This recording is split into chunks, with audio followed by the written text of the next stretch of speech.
السلام علیکم ورحمۃ اللہ وبرکاتہ۔ اس وقت ہم تیسری جماعت کا اردو پڑھیں گے اور اس میں ہم نے ٹاپک لیا ہے عید الفطر۔ اس لیسن کو ہم نے مکمل کیا۔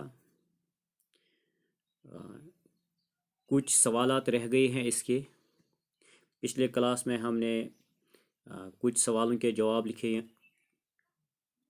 تو کچھ سوال رہ گئے تھے۔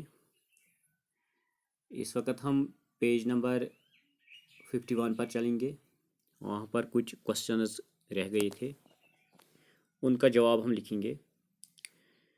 سوال نمبر 3 دیا گیا ہے، مثال دیکھ کر عید پر مزید الفاظ بنائیے۔ تو یہاں پر ایگزامپل دی گئی ہے، مثال دی گئی ہے عید پلس گاہ، تو یہ لفظ بنتا ہے عید گاہ۔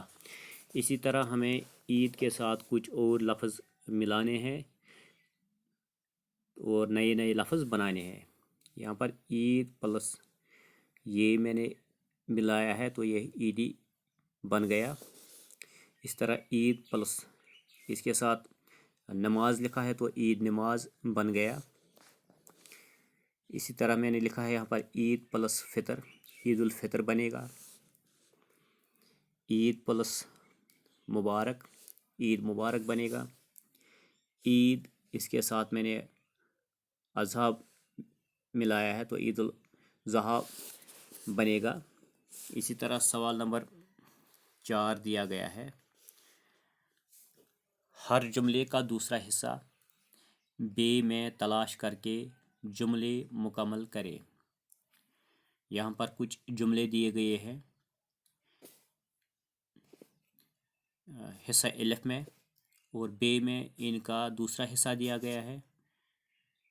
ہمیں اس جملے کا دوسرا حصہ بے کے کالم میں ڈھونڈنا ہے اور اس جملے کو مکمل کرنا ہے۔ تو یہاں پر پہلا جملہ دیا گیا ہے، عادل کے ابا نے اس کے لیے۔ تو یہاں پر ہمیں ڈھونڈنا ہے اس کے ساتھ کیا لگے گا جس سے یہ جملہ مکمل ہو جائے گا۔ عیدگاہ کی طرف چل پڑی ہے، نیا کرتا پاجامہ اور ٹوپی سلوائی ہے، بھیڑ لگی ہوئی تھی، عید کی مبارکباد دیتے تھے۔ تو یہاں پر ہم اس کے ساتھ ملائیں گے نیا کرتا پاجامہ اور ٹوپی سلوائی ہے۔ تو اس طرح یہ جملہ بنے گا، یہ مکمل جملہ اس طرح بنے گا، عادل کے ابا نے اس کے لیے نیا کرتا پاجامہ اور ٹوپی سلوائی ہے۔ اس طرح یہ جملہ مکمل ہو گیا۔ تو دوسرے جملے کی اور چلیں گے، شہر سے لوگوں کی ٹولیاں۔ تو اس کے ساتھ ہم یہاں پر میں نے ایرو بنایا ہے،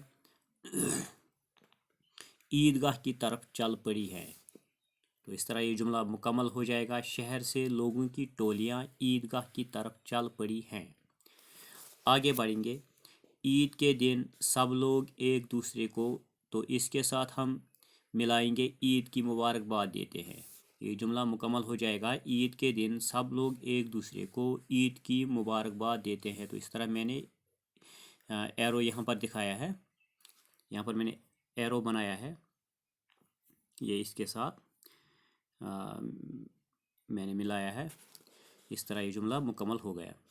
تو ایک اور جملہ یہاں پر، کھلونوں کی دکانوں پر بھیڑ لگی ہوئی تھی۔ تو اس طرح یہ جملہ بھی مکمل ہو گیا۔ ایک اور سوال یہاں پر دیا گیا ہے، درست لفظ تلاش کر کے خالی جگہیں پُر کیجیے۔ یہاں پر خالی جگہیں دی گئی ہے، ایک جملہ دیا گیا ہے، بیچ میں ایک جگہ خالی ڈالی گئی ہے، تو آگے بریکٹ میں 2 لفظ دیے گئے ہیں۔ ان 2 لفظوں میں سے ایک صحیح لفظ ہمیں چننا ہے اور اس جملے کو مکمل کرنا ہے۔ عید الفطر روزوں کے ڈیش ڈیش آتی ہے، یہاں پر بعد اور پہلے دیا گیا ہے، تو یہاں پر ہم لکھیں گے، آپ جانتے ہو سبق میں بھی ہم نے پڑھا ہے، یا ہم بھی روزے رکھتے ہیں، جب روزے رکھنے کے بعد جب چاند تلاش کیا جاتا ہے، چاند نکلتا ہے، تو دوسرے دن ہم عید مناتے ہیں، عید الفطر مناتے ہیں۔ تو اس طرح ہم لکھیں گے بعد